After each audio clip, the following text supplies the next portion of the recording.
Terima kasih Tuhan untuk kesempatan bisa juga memuji dan menyembah Engkau Tuhan. Biarlah segala pujian, hormat dan kemuliaan hanya bagi Engkau Yesus Kristus Tuhan. Terima kasih. Dalam nama Tuhan Yesus kami siap menerima firman-Mu. Haleluya. Amin. Haleluya.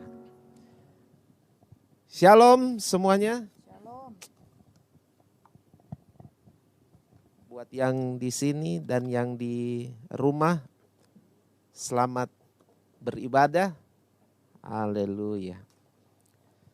Saudara mesti kasih apresiasi buat tim Praise and Worship ini. Mereka tiap minggu sejak masa pandemi mereka setia melayani di sini dengan ya tentunya kalau saudara tahu timnya sebenarnya banyak, tapi karena situasi seperti ini jadi dibatasi.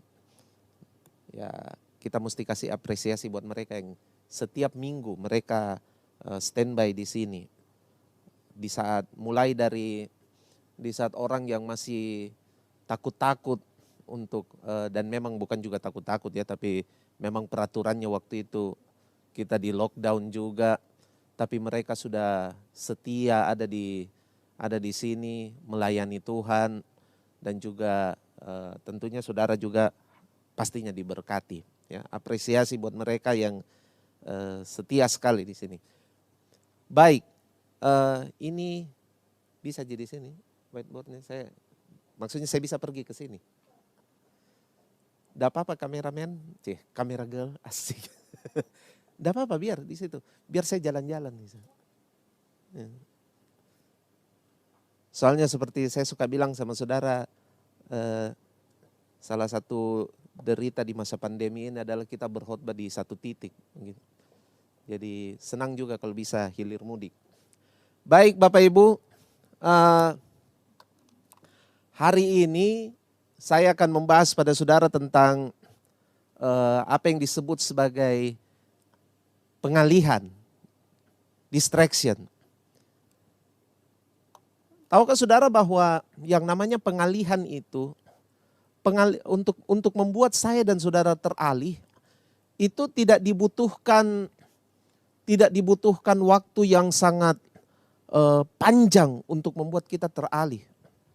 Untuk mengalihkan perhatian kita kadang-kadang hanya butuh beberapa detik saja untuk membuat kita teralih dari apa yang sedang kita perhatikan.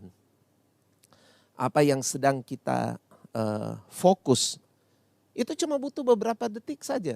Cuma butuh beberapa detik kemudian kita teralih.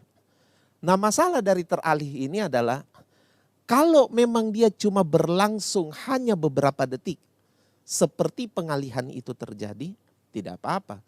Dan kemudian kita kita kembali lagi untuk fokus, tidak apa-apa.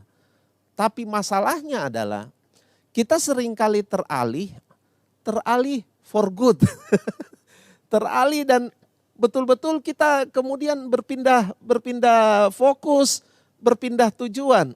Jadi kejadian pengalihan yang cuma beberapa detik saja itu bisa membuat kita berpindah. Nah ini yang paling parah, berpindah. Yang menyedihkannya adalah untuk kita berpindah pada kebenaran, itu kan kemudian butuh yang namanya proses. Kita selalu excuse diri kita dengan bilang begitu kan. Kalau untuk kebenaran kita suka bilang, ya Pak, ini kan proses. Memang kalau kita itu dengan Tuhan itu proses. Perlu jangka waktu Pak, iya.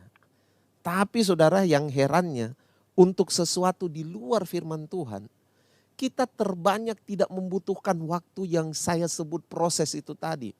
Kita terbanyak hanya membutuhkan waktu sekian detik saja. Untuk kemudian kita tidak hanya sekedar teralih, tapi kemudian berpindah. Ya kan?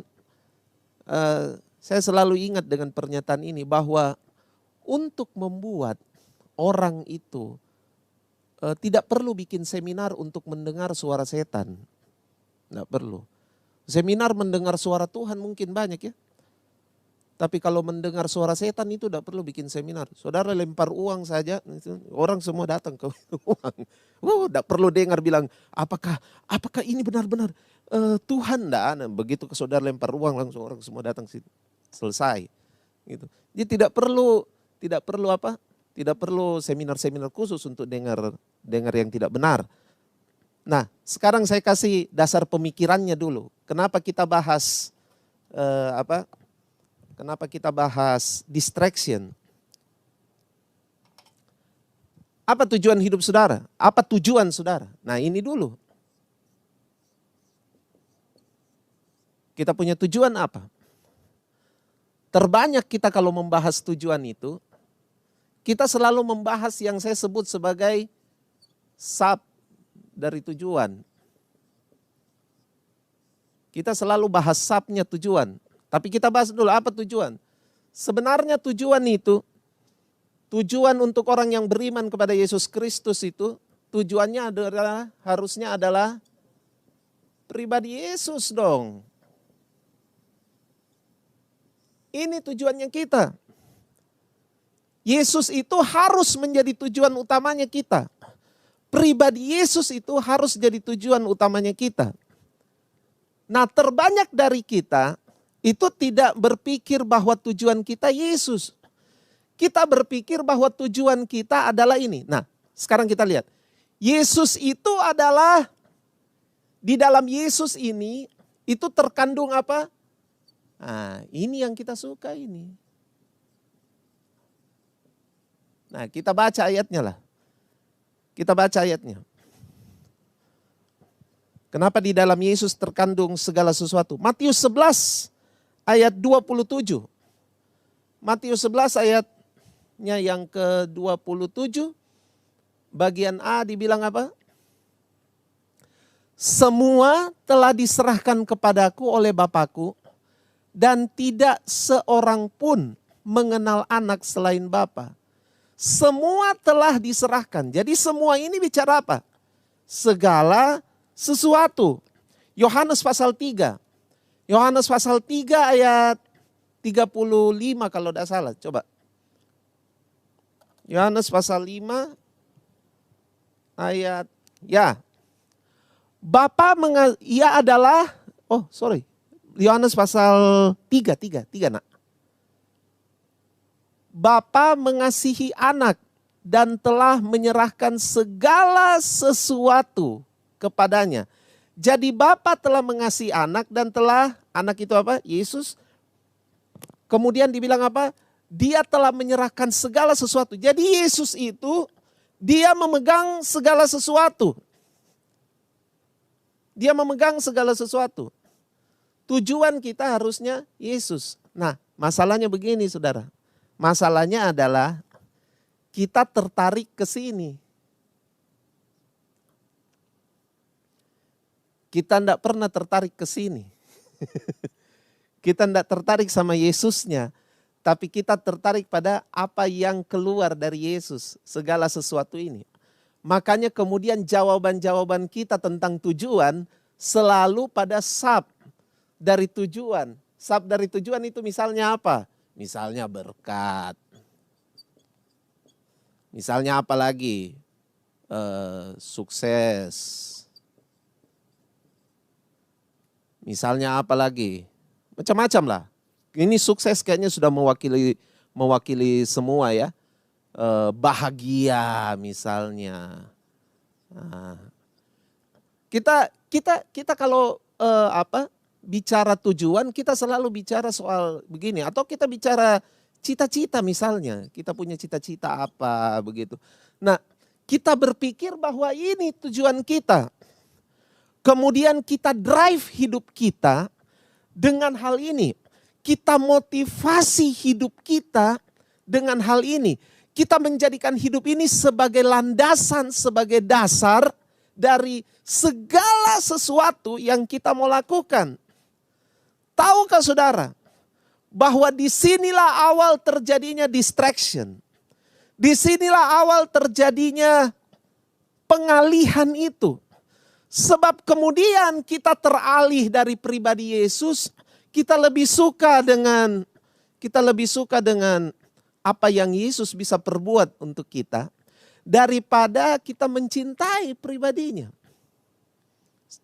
Sebentar kita akan singgung hal tersebut. Mengapa pribadi Yesus itu harus menjadi yang utama. Saya ingat keponakan saya bilang begini. Keponakan saya bilang bahwa orang Kristen itu mereka lebih cinta, mereka lebih menyukai sorga daripada menyukai Yesus. Mereka lebih cinta sorga daripada cinta Yesus. Mereka lebih memburu sorga daripada mencintai Yesus. Dengan kata lain mereka suka sorga tapi mereka tidak suka sama pemilik sorga. Itu yang agak aneh. Kita suka sama apa yang Yesus bisa hasilkan buat kita. Apa yang Yesus bisa mampu lakukan untuk kita. Tapi kita sama sekali tidak punya kesukaan untuk menjadikan dia sebagai sesuatu yang utama. Tujuan kita itu harusnya adalah Yesus Kristus. Nah, Yesus yang harusnya merupakan tujuan itu dikatakan, sabar. Itu dikatakan sebagai yang empunya segala sesuatu. Kalau saudara baca di Kolose pasal 3. Kolose pasal 3. Coba kita buka. Cuma untuk menegaskan saja sama saudara. Ini ayat yang sudah sering kali dibuka untuk kita. Kolose pasal 3 ayat 23. Kolose pasal 3 ayat 23. Apapun juga yang kamu perbuat, perbuatlah dengan segenap hatimu seperti untuk Tuhan dan bukan untuk manusia. Jadi semua yang kita lakukan tujuannya itu untuk Tuhan.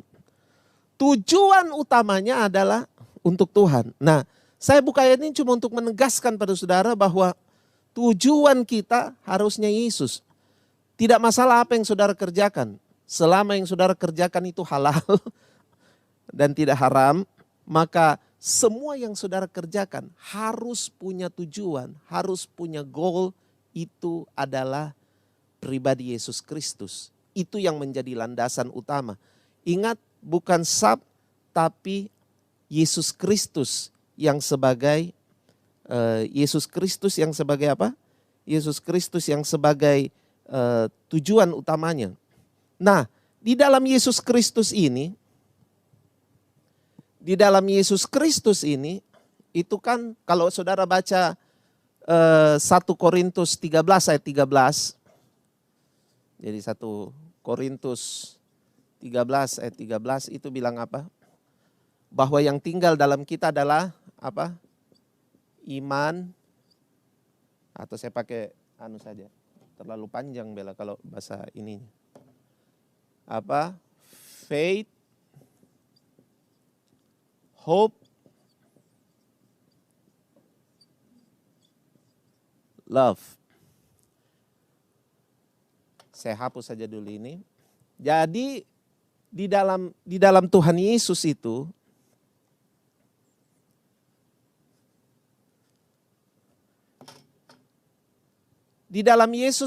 ada segala sesuatu itu terkandung dalam 3 ini.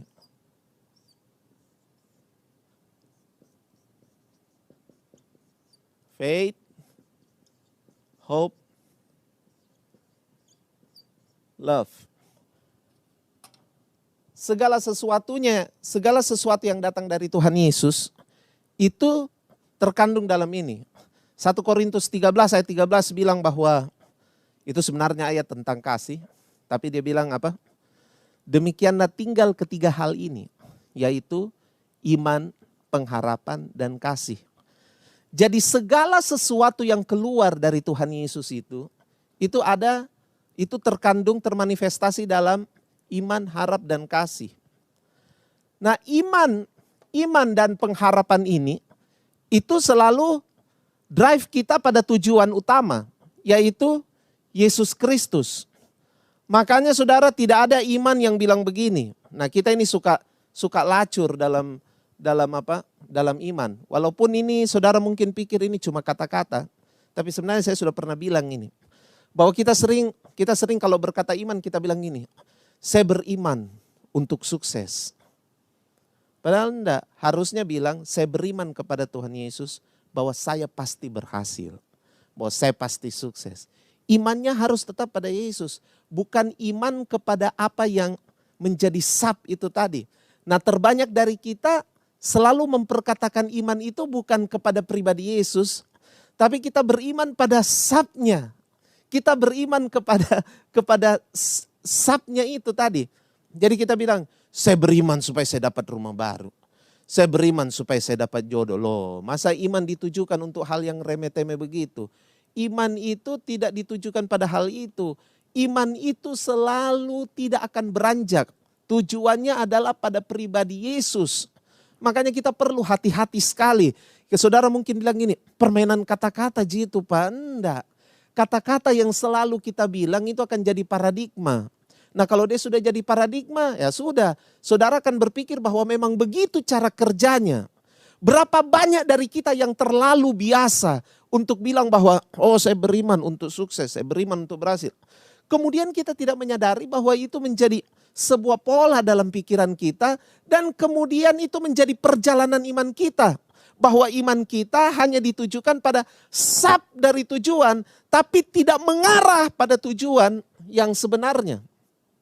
Itu dia. Nah makanya saudara harus memahami hal ini bahwa iman itu selalu apa? Tujuannya kepada siapa? Yesus Kristus. Makanya semua orang yang beriman pasti tidak kehilangan tujuan. Dengar ini baik. Semua orang yang beriman tidak akan kehilangan tujuan. Begitu pula pengharapan. Pengharapan pasti kemana? Yesus Kristus. Pengharapan pasti pergi ke Yesus. Kenapa? Karena memang pengharapan kita cuma ada dalam Yesus. Nah saya tidak punya waktu terangkan ini karena memang saya tidak bermaksud untuk pergi ke topik ini. Satu-satunya yang berbeda, nah makanya begini.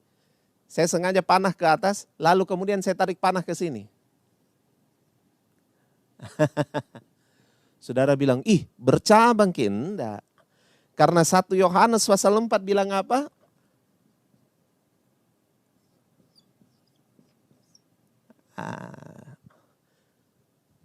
Tuhan adalah kasih. Jadi kalau kasih kita bicara tentang manifestasi dari pribadi Tuhan. Tuhan kita tidak disebut sebagai Tuhan yang mengasihi, tapi Dia adalah kasih itu sendiri. Semua tindakan kasih kita itu memanifestasikan pribadi Tuhan. Makanya faith and hope itu selalu bermuara ke sini. Makanya kalau saudara baca 1 Korintus 13 ayat 13 dia bilang apa? Dan yang paling besar adalah kasih. Kenapa kasih paling besar? Itu bukan dikotomi salah-salah saudara. Sebab memang kasih itu adalah Tuhan itu sendiri. 1 Yohanes pasal 4 ayat 16 kan bilang bahwa Allah itu adalah kasih. Allah itu adalah kasih. Oke, kita langsung terus. Kemudian, karena ini sudah berdasar di sini, nah kita teralihkan ceritanya. Jadi ini tujuannya, tapi kita seringkali teralih. Di mana kita punya akar teralih? Saya kasih panah ini, tujuan ini harusnya Yesus kan, saya kasih panah beginilah. Tujuan harusnya Yesus. Tapi seringkali kita teralih. Saya tarik garis panjang ini. Apa dasarnya kita teralih? Kenapa kita bisa teralih? Sebenarnya pengalihan itu jangan dilihat konten yang mengalihkan kita. Tetapi dasar mengapa saya dan saudara bisa teralih. Ada ayat yang saudara mungkin sudah tahu. Ini ayat ditulis oleh Salomo. Amsal 30 ayat 15 bagian A. Amsal pasal 30 ayat 15 bagian A, dia bilang begini, si lintah mempunyai 2 anak perempuan, untukku dan untukku. Kenapa dia bilang punya 2 anak perempuan? Wah, ini isu gender ini, enggak. Karena saya dan saudara itu adalah mempelai wanita. Ya kan? Mempelai pria itu Yesus, mempelai wanitanya itu saya dan saudara. Pada nanti kita kedatangan Yesus, kita akan menikah dengan mempelai pria kita. Ada pernikahan anak domba di mana kita gereja itu disebut sebagai mempelai wanita. Nah, dibilang begini, si lintah mempunyai 2 anak perempuan. Itu sebenarnya message yang jauh hari. Salomo bilang bahwa umat Tuhan ini itu masih punya penyakit ini. Penyakit yang harus mereka tangani setiap hari. Inilah yang kemudian disebut Yesus sebagai pikul salibmu. Apa penyakit itu? Untukku dan untukku. Jadi saudara, untuk teralih itu, isunya itu adalah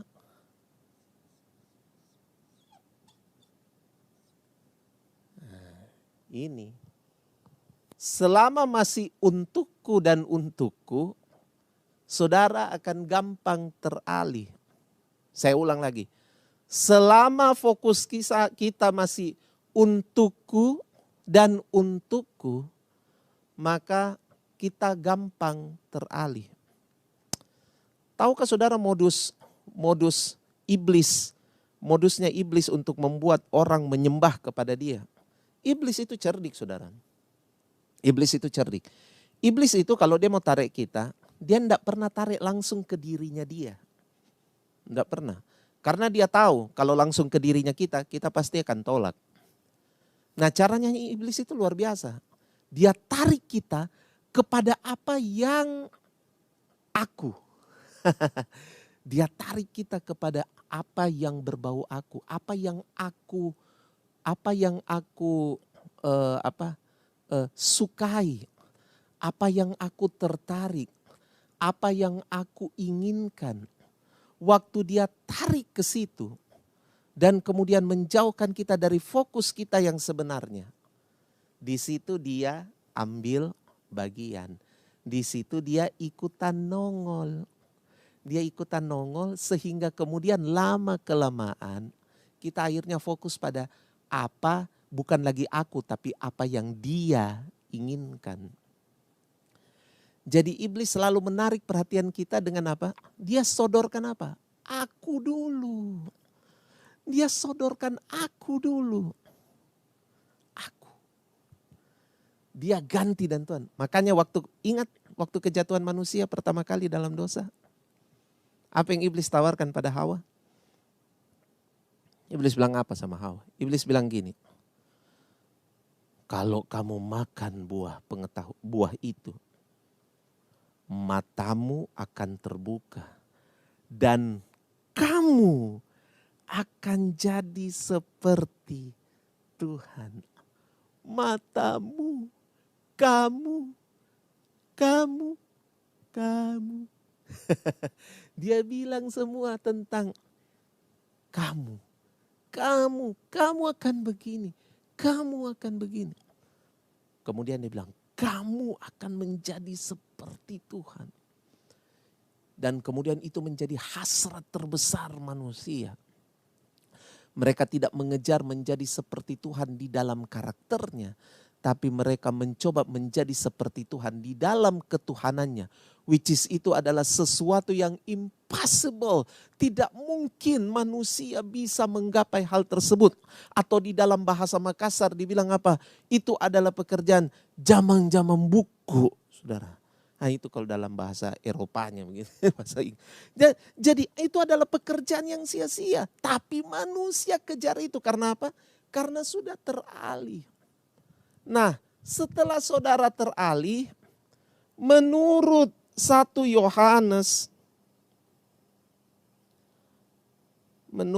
Yohanes pasal, kita buka ayatnya dulu.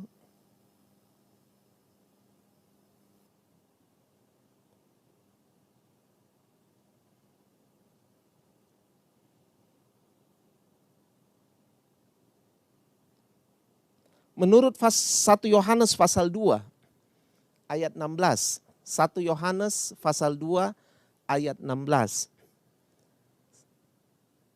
Aku ini itu memanifestasikan 3 hal.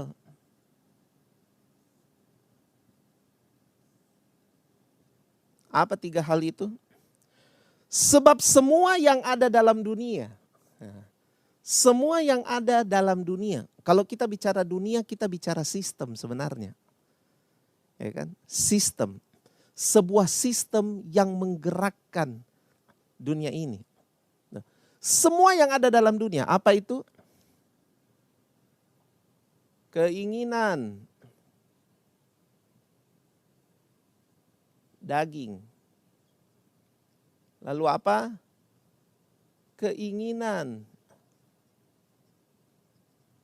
Mata. Lalu keangkuhan.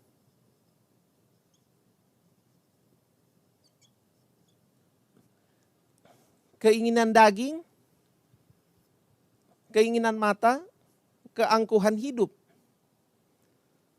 Semua yang ada dalam dunia itu, dibilang itu bukan berasal dari Bapa, tapi berasal dari dunia. Nah, setelah saudara teralih, aku ini terejawantah dalam 3 hal ini. Keinginan daging. Nah, saya kaget sekali saudara, waktu baca terjemahan bahasa Inggrisnya.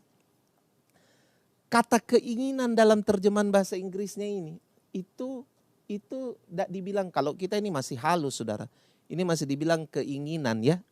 Tapi di bahasa Inggris dibilang apa? Ini semua ini. Dipakai kata lust. Lust of the flesh. Lust of the eyes. Itu yang dibilang. Lust itu apa? Hawa nafsu. Jadi kalau baca ayat ini sebenarnya mau bilang begini. Sebab semua yang ada dalam dunia itu yaitu hawa nafsu daging dan hawa nafsu mata. Wow. Jadi ini bukan keinginan biasa. Ini adalah hawa nafsu. Nah, kata hawa nafsu di situ dalam bahasa Yunaninya dibilang epitumia. Kalau tidak salah, coba saya lihat dulu baik-baik supaya saya tidak salah bicara.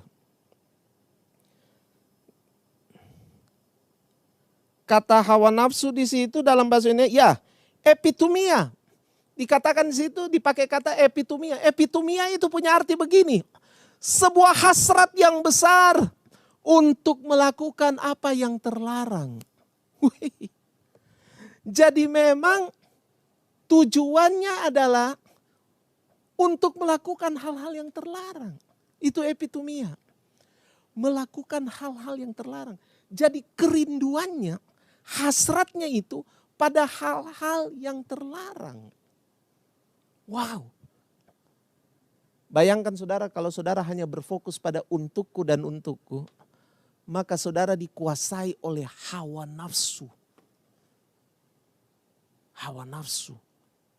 Ini sangat-sangat berbahaya. Hawa nafsu itu sangat-sangat berbahaya. Dalam bahasa Indonesianya saja sudah ngeri saudara. Hawa nafsu. Hawa itu kan menyangkut apa? Atmosfer. Keadaan cuaca. Udara itu hawa. Jadi udara kita itu adalah nafsu. Bayangkan saudara. Padahal harusnya the air that you breathe itu harusnya Yesus. Udara yang saudara harus hirup itu harusnya adalah the presence of God. Itulah yang Tuhan tetapkan sebenarnya bagi saya dan saudara. Tapi waktu kita dipenuhi dengan untukku dan untukku, maka udara yang kita hirup sudah bukan lagi the presence of God. Yang kita hirup itu adalah nafsu kita. Sejauh kita memandang, sejauh kita menghirup, semuanya itu adalah tentang nafsu. Semuanya adalah tentang nafsu. Saya ingat betul saudara, saya ingat betul cerita tentang ada seorang yang masuk ke gereja. Terus kemudian di dalam gereja itu dia tinggal dengan tutup mata terus. Dia tutup mata terus. Awalnya ini cerita dari Pastor Cornelius Wing. Awalnya itu dipikir bahwa dia tutup mata ini karena dia sungguh-sungguh dalam Tuhan. Jadi selalu tutup mata. Di gereja selalu tutup mata. Pokoknya sepanjang ibadah tutup mata. Jadi orang-orang di gereja berpikir begini. Oh tahu ini dia tahu bersungguh-sungguh dalam Tuhan. Dia menjadi pendoa syafaat. Dia berdoa sepanjang ini ibadah supaya iblis tidak ganggu ini ibadah. Tadinya orang berasumsi positif seperti itu. Tapi lama-lama dilihat dari minggu ke minggu. Kenapa dia begini terus? Tutup mata terus. Singkat cerita akhirnya diajaklah cerita orang ini. Ternyata dia itu adalah penjual DVD porno. Dan dia itu sudah terikat dengan yang namanya pornografi. Dia selalu lihat hal-hal porno. Nah, karena dia sudah terikat dengan pornografi, jadi apapun yang dia lihat dalam konteks porno. Jadi makanya saudara, orang kalau najis itu bukan karena dipengaruhi karena melihat, bukan karena hanya sekedar dia lihat orang yang berpakaian minim, tidak. Kalau orang sudah dirasuk pornografi, sudah dirasuk kenajisan, bahkan perempuan berpakaian lengkap pun dia anggap telanjang. Jadi inilah yang terjadi pada orang ini. Dia tidak bisa lihat itu singers di gereja.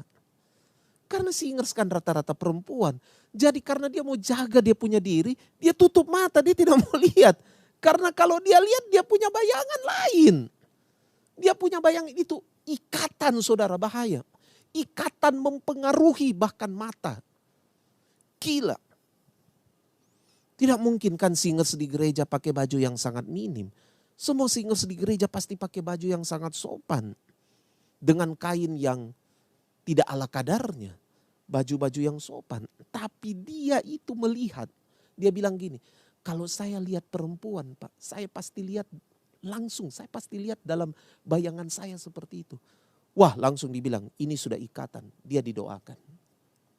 Puji Tuhan dia dilepaskan. Nah yang saya mau bilang pada saudara, ini bahaya sekali saudara. Kalau kita sudah lust, semua yang saudara hirup, udara di sekeliling saudara adalah nafsu saudara. Coba ini ciri dasar orang yang punya hawa nafsu lah. Tidak bisa ditahan waktu menginginkan sesuatu. Ya kan? Sudah habis makan, begitu lihat ada makan, pokoknya saya tidak mau tahu. Saya harus makan itu. Tidak bisa. Biar misalnya cuma icip-icip saja. Yang penting saya ini. Terus seperti itu. Akhirnya bukan cuma icip-icip. Makan-makan dan siksa usus. Apalagi? Barang.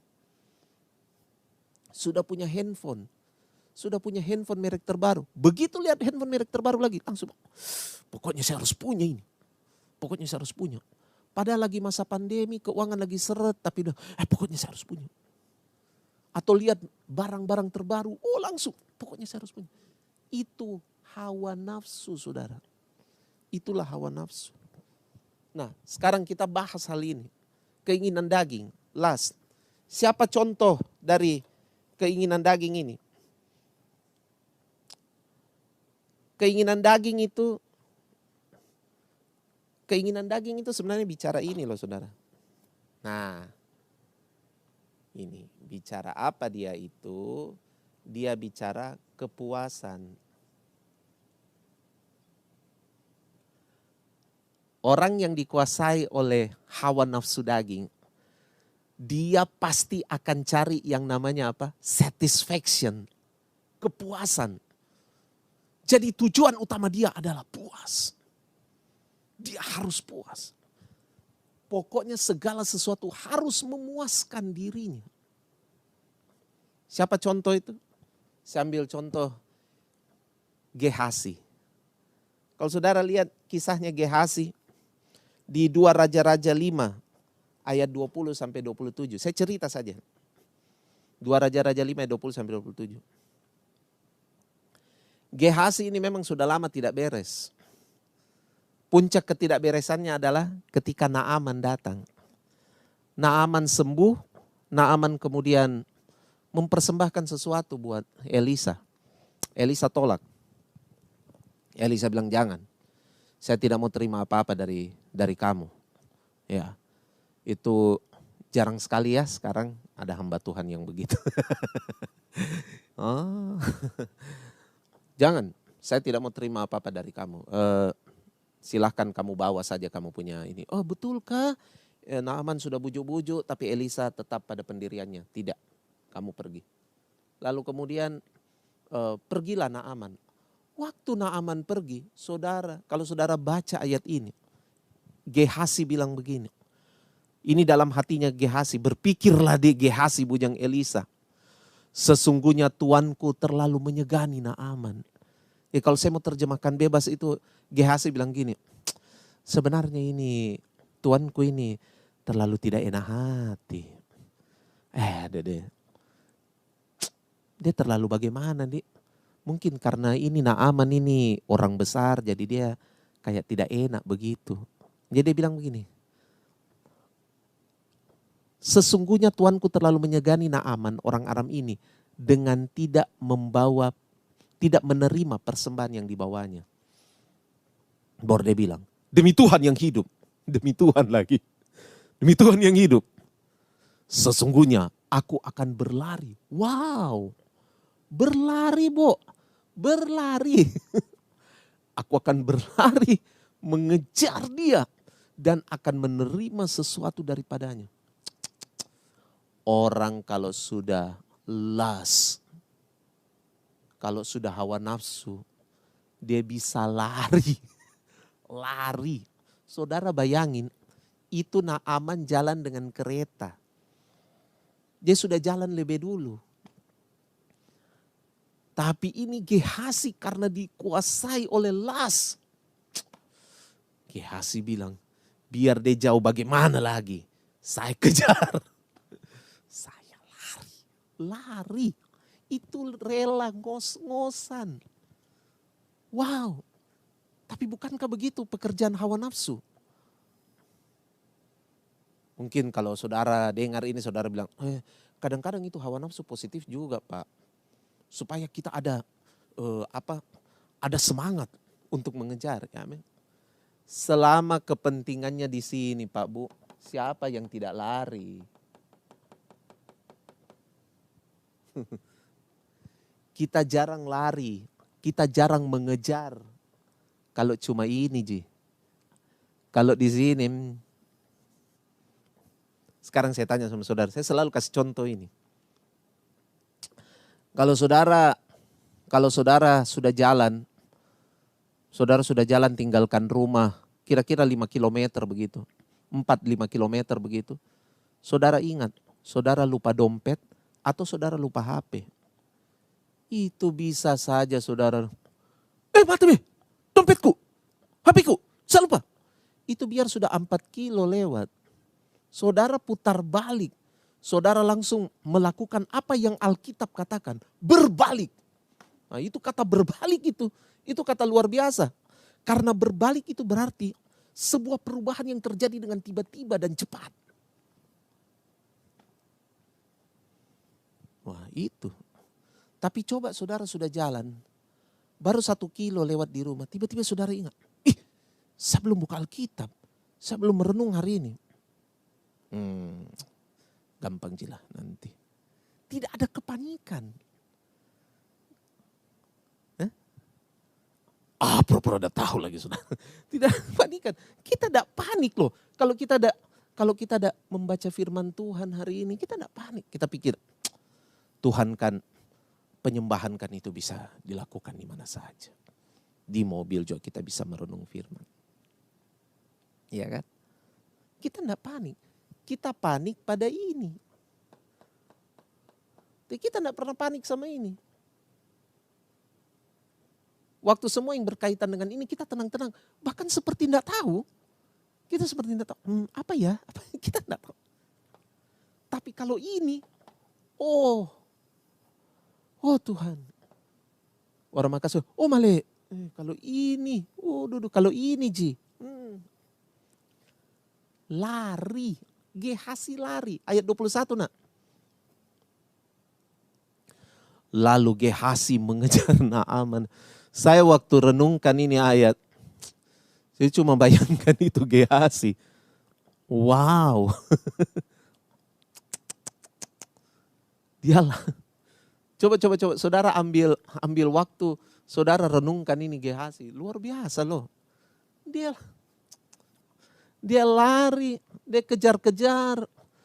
Jadi Naaman lihat, ih, kama sayangnya ini orang kan kejar-kejar saya di belakang. Lalu kemudian Naaman putuskan untuk turun. Nah, ayat 22.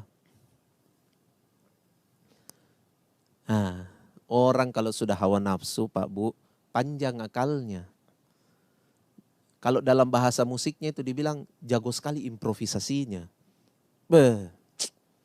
Itu memang orang itu kalau sudah nafsu mendadak kreatif. Itu adalah mendadak dandut. Nah itu dia. Coba saudara lihat ini. Selamat Tuanku Elisa menyuruh aku mengatakan. Dia improvisasi bagus. Baru saja datang kepadaku 2 orang muda dari pegunungan Efraim. Dari antara rombongan Nabi. Bawa-bawa Nabi lagi, Bo. Baiklah berikan kepada mereka setalenta perak dan 2 potong pakaian. Terus 23, Naaman bilang, Allemi, silakan ambil 2 talenta. Tapi Naaman bilang gini, Naaman mendesak dia dan membungkus 2 talenta perak dalam 2 pundi-pundi dan 2 potong, lalu memberikan. Jadi Naaman mendesak. Naaman ini pada dasarnya memang dia sudah mau kasih toh. Jadi waktu Gehasi bilang begitu, dia desak memang. Pokoknya tidak mau tahu, ini harus sampai. Mereka ini mengangkut semuanya di depan Gehasi. Nah, saudara coba bayangkan ya. Saya mau saudara berimajinasi. Saudara coba bayangkan ini Gehasi punya perjalanan ini, dia lari kasihan. Dia lari kejar itu Naaman yang dalam posisi itu pasti sudah jauh. Dia lari. Setelah dia lari, dia harus pulang bawa barang. Berat. Dalam perjalanan yang baru. Tapi memang saudara kalau orang sudah dipenuhi dan hawa nafsu, tidak ada yang terlalu susah. Kalau bahasa rohaninya bilang, tiada yang mustahil bagi orang percaya. Tak ada yang sukar, tak ada yang sulit. Sedap. Jadi tidak ada yang sukar. Kita pikul saja bos. Pokoknya hawa nafsu aku sudah terpenuhi. 25. Baru saja Gehasi masuk dan tampil ke depan tuannya. Berkatalah Elisa, dari mana Gehasi? Dari kebohongan satu, pergi ke kebohongan lain. Begitulah cara kerja hawa nafsu Pak Bu. Dari kebohongan satu ke kebohongan yang lain. Dia bilang apa? Saya tidak pergi kemana-mana Ji Bos.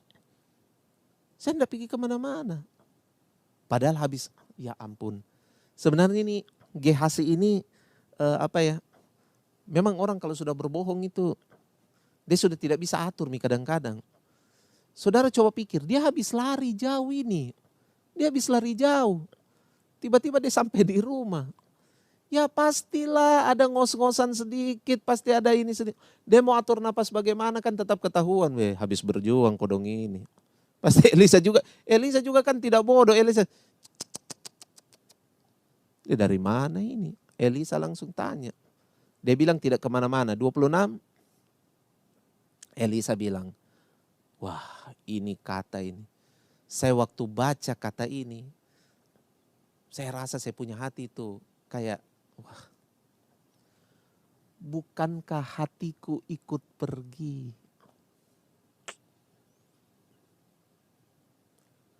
Pak Bu, jangan anggap enteng itu yang namanya otoritas. Apalagi itu otoritas rohani. Anak-anak jangan pandang enteng otoritas orang tua. Saya tidak tahu bagaimana hubunganmu sedekat apa kamu dengan orang tua. Tapi saya mau bilang, waktu kamu tidak taat, orang tua mungkin tidak tahu persis ketidaktaatanmu itu. Tapi kemana kamu pergi dalam ketidaktaatanmu itu, hatinya pun ikut pergi. Hatinya pun ikut pergi. Wow. Saudara tahu akhirnya, Gehazi kena kustanya Naaman. Mana saya beritahu pada saudara. Saudara mau mengejar kepuasan dalam keinginan daging, hasilnya adalah kusta. Hasilnya adalah kusta. Apa itu kusta? Kusta itu membuat kita dikucilkan. Kusta itu adalah penyakit di mana kita punya sense, indera perasa itu sudah mati. Makanya orang kusta itu biar dia garuk-garuk, dia tidak rasa. Dia mau apa? Dia punya bagian-bagian tubuh itu sampai jatuh begitu, sampai lepas sendiri itu dia sudah tidak tahu. Dia sudah tidak tahu karena dia tidak rasa apa-apa. Dia tidak rasa apa-apa. Dan orang seperti ini kemudian diasingkan. Kalau dalam perjanjian lama dibilang mereka harus diasingkan pergi. Pak, Bu, kalau bapak-bapak, ibu-ibu masih hidup dalam ini, saya mau beritahu resultnya Pak Ibu. Anda terasing. Anda kemudian hidup terasing. Berapa banyak orang yang menderita kesepian padahal mereka ada dalam keramaian. Berapa banyak orang yang menderita kesepian tapi mereka sebenarnya sedang ada dalam pemujaan-pemujaan terhadap diri mereka. Saudara baca ceritanya artis-artis yang seringkali merasa kesepian sekalipun mereka sedang dalam keadaan dipuja. Dalam keadaan yang meroket. Saya nonton YouTube tentang artis yang fenomenal sekali di anak muda sekarang. Namanya Billie Eilish. Saya suka itu Billie Eilish. Tapi Billie Eilish itu, dia merasa kesepian. Dia merasa kesepian. Padahal dia lagi dalam posisi yang top sekarang. Dia lagi dipuja, tapi dia merasa sendiri. Bukankah dulu ada musikus bernama Ahmad Dhani juga sudah menubuatkan itu dalam lagunya tuh. Menubuatkan. Di dalam keramaian aku masih merasa sepi. Dalam keramaian masih sepi. Itulah yang dialami oleh orang-orang yang hidup dalam keinginan daging. Keinginan mata itu bicara apa? Keinginan mata itu bicara ini. Saya tulis bahasa Inggris karena lebih pendek. Pleasure. Mata kita itu mau melihat hal-hal yang menyenangkan. Ya kan? Saya baca inilah untuk mewakili. Kejadian 13 ayat 10. Kejadian 13 ayat 10 itu tentang Lot waktu pertama kali dia pilih Sodom dan Gomora. Lalu Lot melayangkan pandangnya dan dilihatnya lah bahwa seluruh lembah Yordan banyak airnya. Ini kata yang memukul saya. Seperti taman Tuhan. Wow. Kalau saudara dikuasai oleh lust of the eyes, maka apa saja yang saudara lihat sepanjang itu menyenangkan buat aku, saudara akan lihat itu seperti taman Tuhan. Wow. Mata itu adalah pelita tubuh kan? Kalau dia salah pakai, maka kita konteksnya akan selalu menyenangkan diri kita. Kita melihat hal-hal yang menyenangkan diri kita. Tahukah saudara, dari mata ini dia akan terjelma menjadi karakter kita. Hati-hati saudara. Hati-hati. Yang ketiga adalah keangkuhan hidup. Keangkuhan hidup itu ya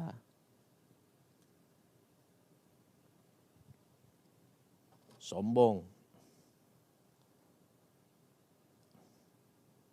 Itulah keangkuhan hidup. Pride. Saudara merasa lebih tinggi dari orang lain. Keangkuhan hidup itu sebenarnya bicara begini saudara. Saya tidak menyasar pada kesombongan biasa. Tapi keangkuhan hidup itu adalah sebuah dorongan dalam diri manusia untuk membuktikan dirinya pada orang lain. Wah, itu dorongan yang luar biasa itu. Ingin membuktikan diri. Ada banyak orang yang ada banyak orang yang digerakkan oleh hal tersebut untuk membuktikan diri. Saya ingat ada seorang pria, saya tidak usah sebut namanya, saudara tahu lah. Dia ingin membuktikan diri bahwa dia tidak miskin. Kalau saudara baca kisah-kisah tentang mafia lah, rata-rata semua kisah orang-orang yang mafia itu, mereka terdorong untuk membuktikan diri. Mereka terdorong untuk membuktikan diri mereka bahwa kita bisa keluar dari kemiskinan, kita bisa sukses. Mereka terdorong untuk membuktikan diri mereka bahwa keluarga mereka tidak boleh dihina lagi. Keluarga mereka tidak boleh diinjak-injak lagi. Lalu mereka kemudian membuktikan diri mereka. Mereka berhasil. Ada banyak orang yang didrive oleh hal ini. Dan mereka kemudian dalam tanda kutip sukses. Karena membuktikan diri. Nah, ada satu contoh klasik kan. Jadi ada anak yang lahir dari blasteran Yahudi Jerman. Dia lahir dari Yahudi Jerman. Lalu kemudian dia lihat-lihat begitu. Dia punya bapak suka pukul mamanya. Mamanya suka dipukul. Kemudian dia lihat, dia teliti. Papa saya orang Yahudi. Mulai timbul satu. Di sekolah pas pelajaran menggambar, dia menggambar buruk. Dibully sama gurunya. Bilangnya jelek sekali gambarmu, pokoknya dibully lah. Setelah dia lihat gurunya ini siapa? Gurunya orang Yahudi. Di beberapa waktu kemudian, dia mengumpulkan semua orang untuk berkata bahwa ras mereka adalah ras yang paling mulia. Dan sebagai akibatnya adalah itu Yahudi itu terkutuk, mari kita bantai dia. Saudara tahu siapa yang saya maksudkan? Adolf Hitler. Keangkuhan hidup. Berhasil? Berhasil. Dia sukses? Sukses. Tapi sukses dalam hal yang salah. Sekarang kita masuk bagian terakhir. Sabar saudara, bagian terakhir adalah bagian kesembuhan. Saya tidak mungkin hanya tawarkan ini, saya tidak mungkin hanya bilang ini tanpa memberitahu jalan kesembuhannya. Mari, jalan kesembuhan untuk keinginan daging. Saya hapus saja ini.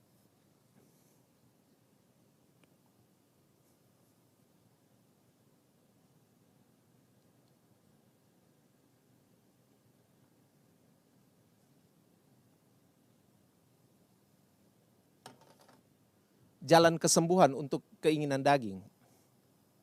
Kalau keinginan daging itu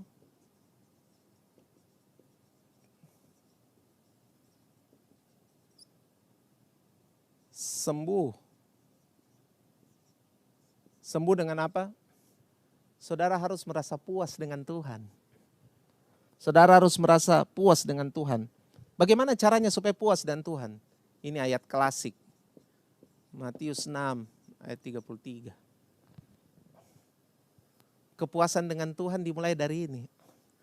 Tetapi cari. Wah, saya suka itu kata cari. Cari. Ada sebuah usaha. Ada sebuah usaha untuk mendalami. Ada sebuah usaha untuk memahami.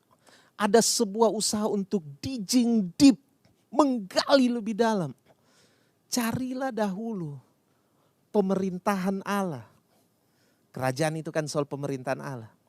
Pemerintahan Allah dan semua kebenaran tentang pemerintahan Allah itu.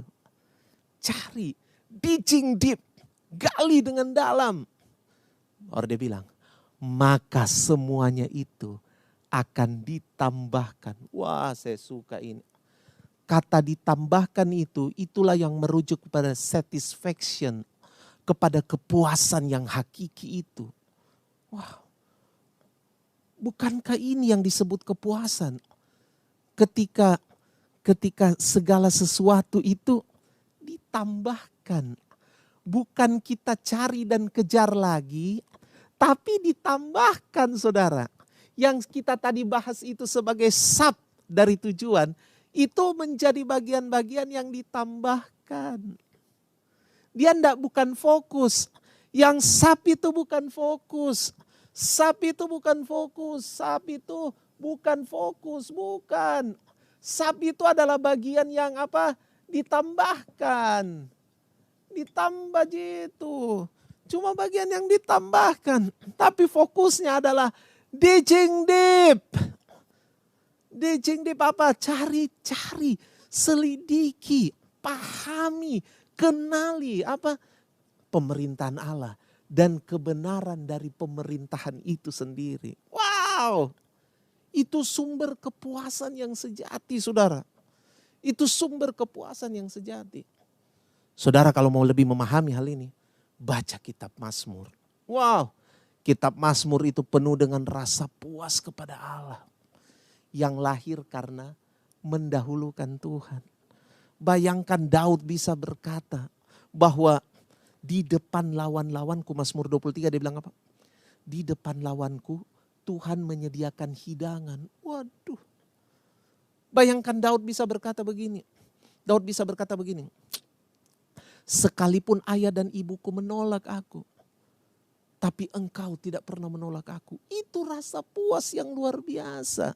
Sekalipun dalam penolakan, tapi dia rasa dia tidak tertolak. Wah, saudara baca itu, maka saudara akan mengerti. Waktu kita mencari pemerintahan Allah dan fakta-fakta pemerintahnya dalam hidup kita, kita sembuh dari keinginan daging. Yang terjadi adalah kita dipuaskan oleh Allah. Kesembuhan yang kedua itu adalah dari keinginan mata. Keinginan mata. Apa jalan sembuh dari keinginan mata? Jalan sembuh dari keinginan mata itu adalah Matius 6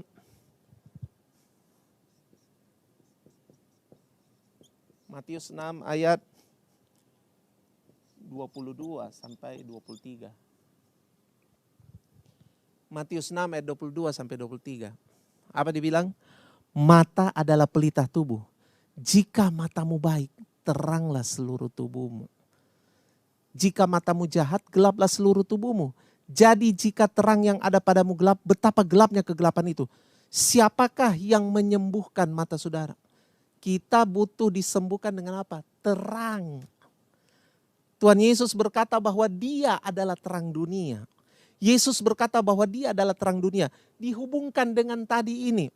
Waktu kita menggali pemerintahan Allah dalam hidup kita, kita sesungguhnya mengerti, mengenal pribadi Yesus yang adalah terang itu. Maka ketika kita terhubung, connected dengan Yesus, keinginan mata kita itu kemudian disembuhkan. Apa yang menyembuhkan keinginan mata kita? Terang Kristus. Wow. Makanya saudara harus apa? Saudara harus merenungkan firman Tuhan. Saudara harus rajin merenung firman Tuhan. Karena merenungkan firman Tuhan itu membuat mata saudara tajam pada hal-hal yang seharusnya. Membuat mata Anda dipenuhi dengan terang. Membuat mata Anda dipenuhi dengan terang. Sehingga mata saudara itu akan selalu menemukan terang. Bukan menemukan yang gelap, tapi menemukan terang. Terakhir, yang ketiga, keangkuhan hidup. Keangkuhan hidup itu sembuhnya pakai apa? Sembuhnya keangkuhan hidup itu adalah Yakobus 4 ayat 10. Apa Yakobus 4 ayat 10? Rendahkanlah dirimu di hadapan Tuhan dan Ia akan meninggikan kamu. Nah, saudara coba renungkan kata-kata ini. Rendahkan dirimu. Rendahkan dirimu. Itu saudara artinya mau bilang begini. Bahwa saya ini tidak punya apa-apa kalau bukan karena Tuhan. I'm nothing without God. I'm nothing without God. Saya tidak punya apa-apa. Rendahkan dirimu di hadapan Tuhan. Rendahkan diri di hadapan Tuhan berarti mau bilang bahwa selalu alasan saya adalah Tuhan. Hanya Dia yang membuat saya sanggup melakukan ini dan itu. Itu selalu mengingat Tuhan sebagai sumber. Selalu mengingat Tuhan sebagai sumber kita. Itulah yang disebut dengan merendahkan dirimu di hadapan Tuhan. Selalu memberikan kemuliaan bagi Tuhan. Makanya saudara kalau di gereja kalau dibilang beri kemuliaan buat Tuhan, jangan pandang itu hanya sekedar memberi tepuk tangan, tidak. Itu sebenarnya sebuah pengingat buat kita bahwa kita tanpa Tuhan nothing. Kita tanpa Tuhan tidak ada apa-apanya. Rendahkanlah dirimu di hadapan Tuhan, maka Dia akan meninggikan engkau. Ayat terakhir saya mengakhirinya dengan Yeremia 9 ayat 23 sampai 24 dan kita selesai. Yeremia pasal 9 ayat 23 sampai 24. Beginilah firman Tuhan. Janganlah orang bijaksana bermegah karena kebijaksanaannya. Bermegah berarti membanggakan, mengandalkan. Janganlah orang kuat bermegah karena kekuatannya. Janganlah orang kaya bermegah karena kekayaannya. Tetapi siapa yang mau bermegah, baiklah bermegah karena yang berikut. Nah, ini ayat yang membawa kita pada tujuan. Saudara harus bermegah karena apa? Bahwa ia memahami dan mengenal aku. Wah, saya suka ini kata. Dia pakai dua kata penting di situ. Bahwa ia memahami dan mengenal aku. Memahami dan mengenal. Dalam bahasa Yunaninya itu kata mengenal itu dipakai kata apa? Ginosko. Tahukah itu saudara, kalau bahasa Ibraninya pakai kata yada. Dua-duanya punya arti begini saudara. Sebuah level pengenalan dalam dimensi yang terdalam. Bahkan dua kata ini dipakai untuk menggambarkan hubungan suami istri. Hubungan intim suami istri. Itu level pengenalan yang begitu dalam. Dengan kata lain sebenarnya ginosko atau yada itu. Kalau saya patok pada, kalau saya taruh di dalam ayat ini. Dia mau bilang begini. Baiklah bermegah karena yang berikut. Bahwa ia menjadi pribadi yang dinikmati oleh Tuhan. Wow, dinikmati oleh Tuhan. Karena bukankah hubungan intim itu adalah hubungan yang saling.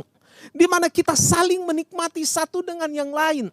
Jadi waktu dikatakan bahwa ia memahami dan mengenal. Itu bukan satu arah Pak Bu. Memahami dan mengenal itu berarti begini. Bahwa saya dan Tuhan itu saling menikmati. Bahwa Tuhan itu juga menikmati pribadi saya.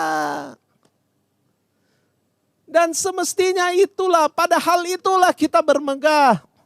Bahwa Tuhan yang saya sembah, saya pastikan Dia menikmati hidupku. Wow. Kalau saudara sudah seperti itu, maka ini yang ditunjukkan Tuhan buat mereka yang dinikmati oleh dirinya. Dia akan menunjukkan kasih setia, keadilan, kebenaran di bumi. Sungguh semuanya itu kusukai. Dia akan menunjukkan kepada saudara hal-hal yang disukainya. Apa itu hal-hal yang disukainya? Ini dia, kasih setia, keadilan, kebenaran. Dia akan tunjukkan hal-hal yang disukainya. Wow, luar biasa. Saya dan saudara akan menikmati hal-hal yang disukai Tuhan. Itu kemudian menjadi milik saya dan saudara. Kasih setia, keadilan, kebenaran di bumi. Itu tidak tunggu Dia datang dulu.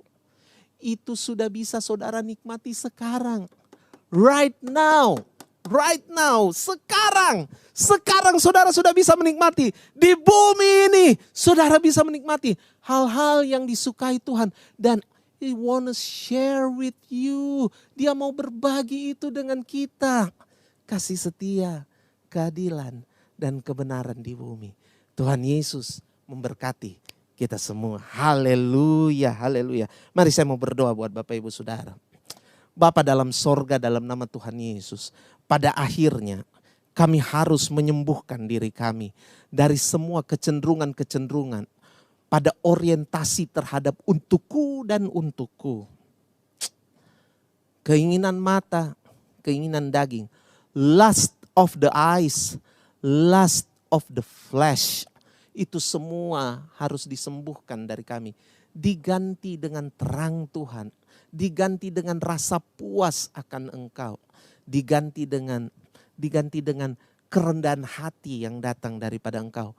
Pada akhirnya ya Tuhan, pada akhirnya kami akan saling berbagi dengan Tuhan, hidup saling menikmati Tuhan, saling menikmati dengan Engkau.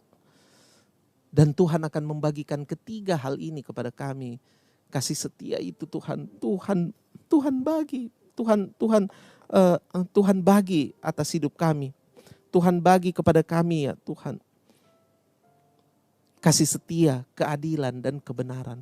Hal-hal yang Engkau sukai itu Engkau bagi kami ya Tuhan. Bapa, kalau kami saat mengikuti ibadah ini, kami sadar bahwa ternyata kami masih terorientasi pada diri sendiri saja.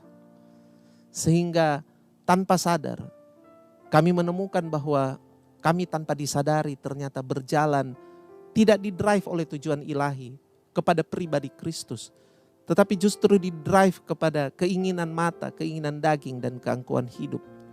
Which is dikatakan dalam firman Tuhan bahwa itu bukan hal yang berasal dari Tuhan.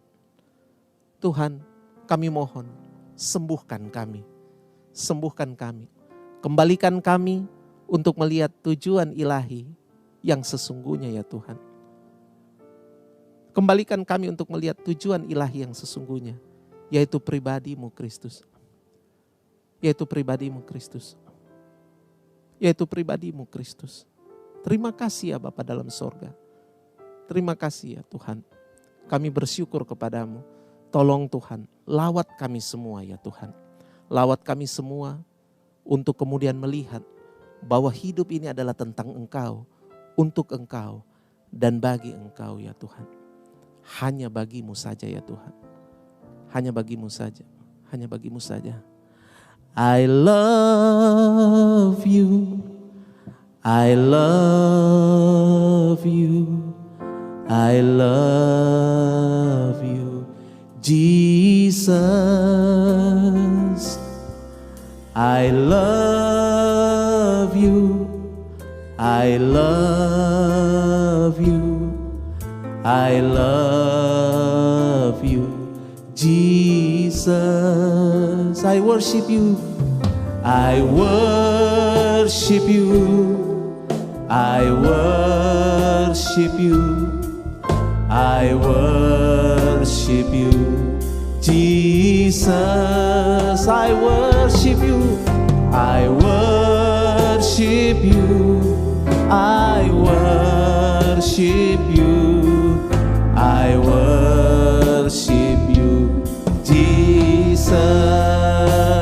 I love you. I love you. I love you. I love you, Jesus. I love you. I love you.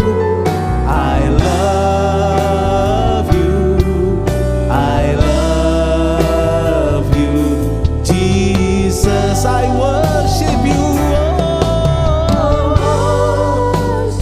I worship you. I worship you, Jesus. I worship you.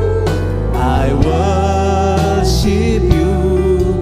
I worship you, Jesus. I worship you. I worship you, Jesus. I worship you.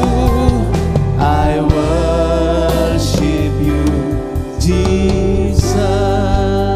Haleluya, haleluya. Saya kembalikan